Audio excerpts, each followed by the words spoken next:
Olá, querido aluno, querido professor da Escola Bíblica Dominical, a paz do Senhor, tudo bem? Bem-vindos ao canal do Instituto Timóteo. Meu nome é Jarbas, sou pastor assembleiano, sirvo ao Senhor na Assembleia de Deus em Bacabal, no estado do Maranhão, onde também sou, com muito orgulho, professor da Escola Bíblica Dominical. Se você é novo aqui, não custa nada se inscrever, deixar um like, um comentário. O YouTube vai entender que você gostou desse conteúdo e vai te notificar todas as vezes que postarmos algo bom por aqui.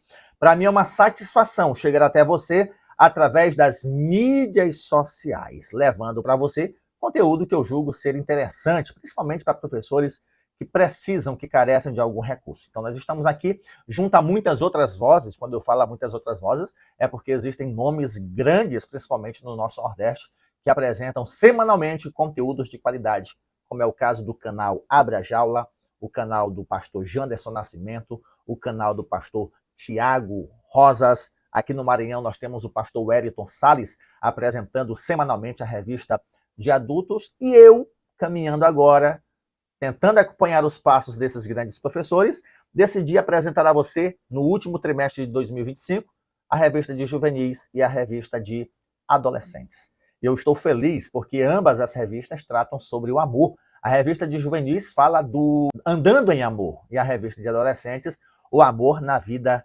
cristã.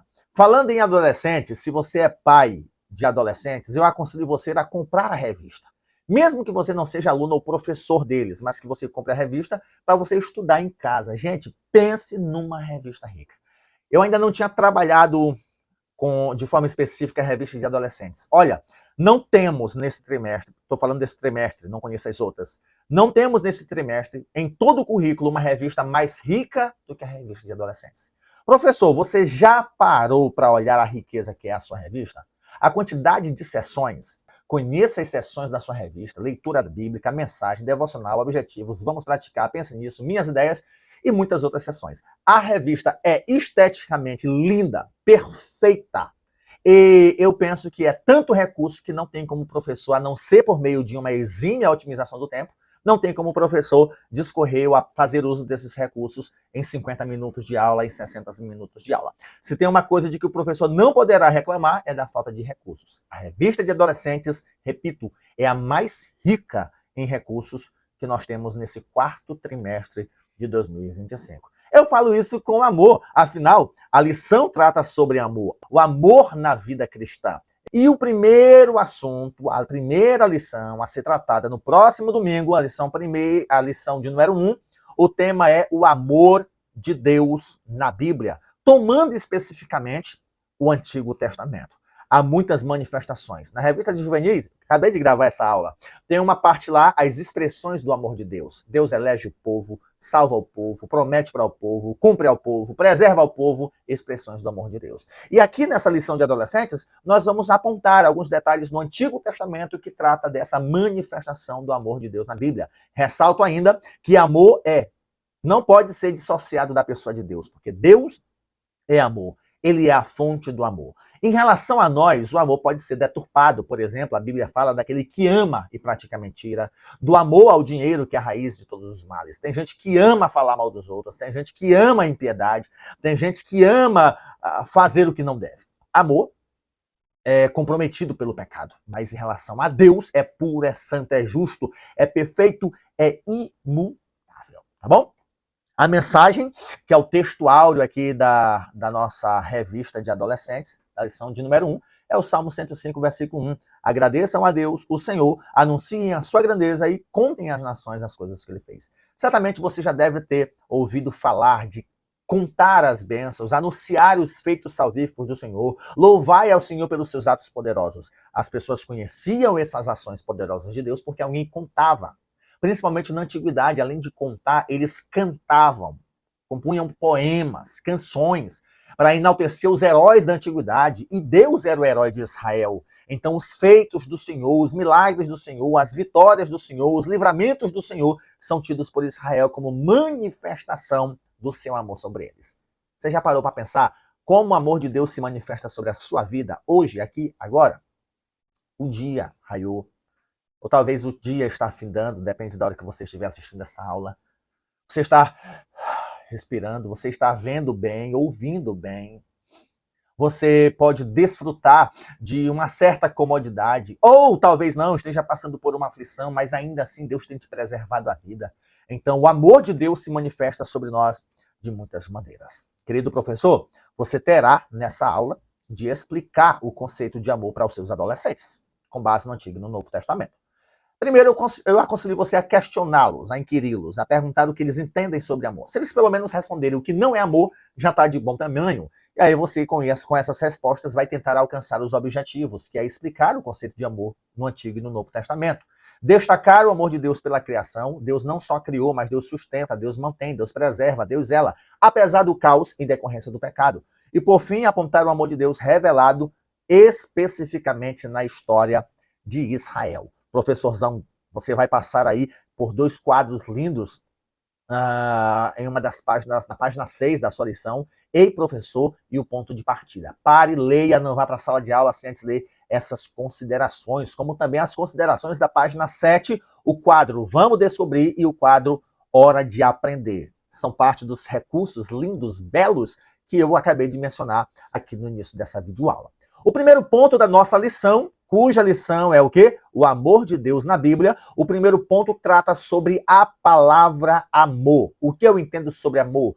Não é só emoção, não é só sentimento, é atitude, é decisão, é escolha, é abrir mão, às vezes, é renúncia. Então, conforme o texto aqui, quando lemos a palavra amor na Bíblia, veremos que ela pode ser a tradução de diversos termos. Se estamos lendo o Antigo Testamento, encontramos algumas expressões que têm origem no hebraico, que referem-se à relação entre Deus e o seu povo. Já no Novo Testamento, a palavra origina-se no grego e pode referir-se ao amor de Deus ou ao amor humano. Vejamos.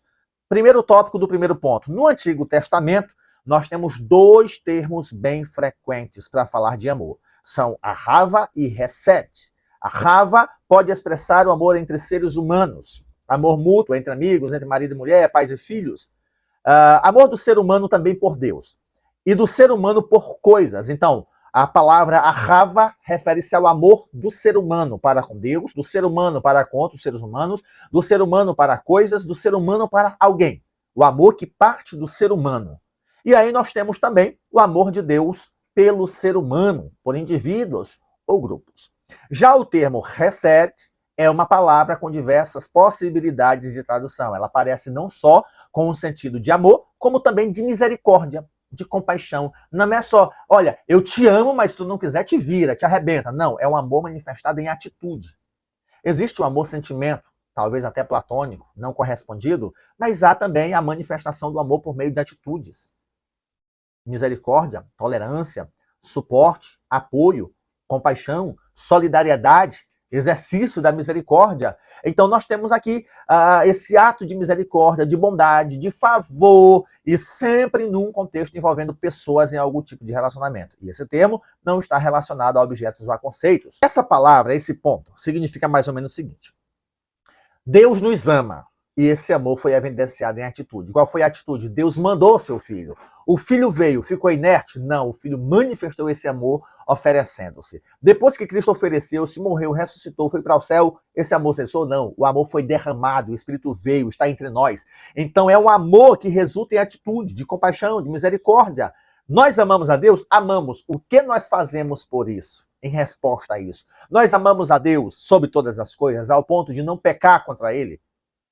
Então, se nós o amamos como ele nos amou, esse amor da minha parte tem que resultar em atitude. Para com o próximo, de misericórdia, compaixão, lealdade. Para com Deus, devoção, gratidão, adoração, serviço. Serviço, grave isso, a nossa vida deve ser um serviço. É isso que nós precisamos entender, esse conceito que já vem a partir do Antigo Testamento. No Novo Testamento, nós percebemos que amor é um elemento importante para a fé cristã. Não existe cristianismo sem amor.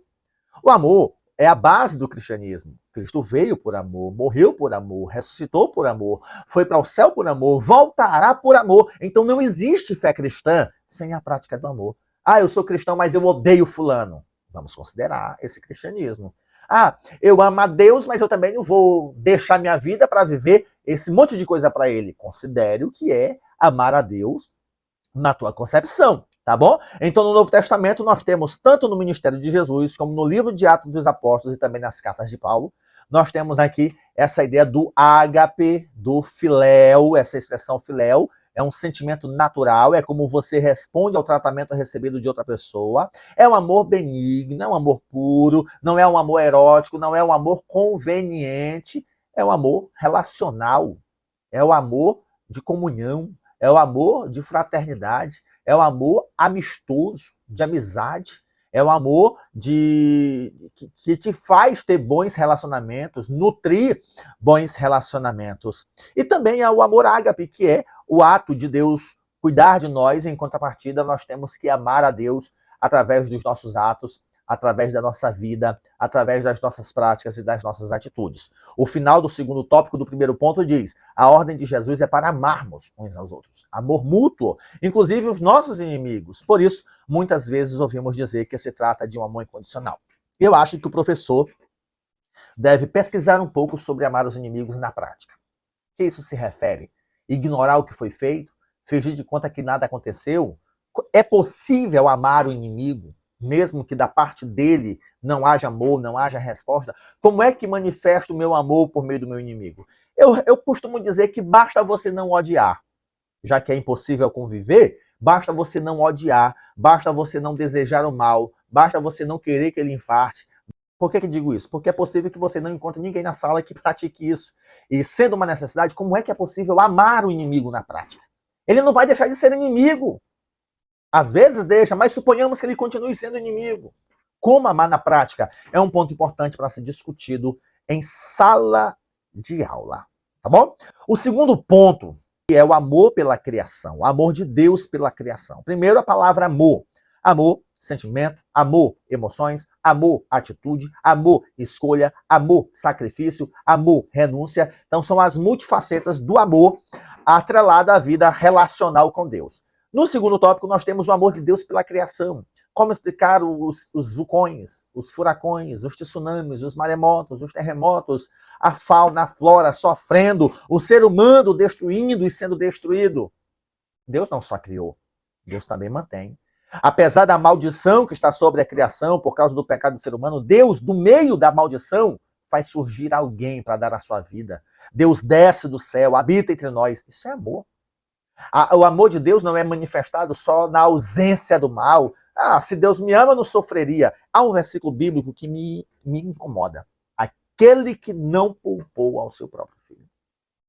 Não nos dará consigo todas as coisas, mas Deus não poupou seu filho do castigo, do sofrimento, da solidão, da traição, do engano, da hipocrisia, da deslealdade, da injustiça. Então, o fato de o mal estar presente na criação não significa que Deus não ama. Deus manifesta seu amor não só em criar, mas também em preservar. Ou seja, apesar da maldição sobre a terra, amanhã, tarde e noite. A janeiro, fevereiro, março, abril, maio, junho, julho, até dezembro, a inverno, verão, outono, primavera. Deus ama a criação através do mantimento, da preservação dessa criação. Deus sustenta o que ele criou. Apesar da maldição, a mão de Deus está lá cuidando. O segundo tópico do segundo ponto vai falar criados para estar em comunhão com Deus, ou seja, a maldição afastou, a maldição separou, a maldição faz com que a criação seja definhada.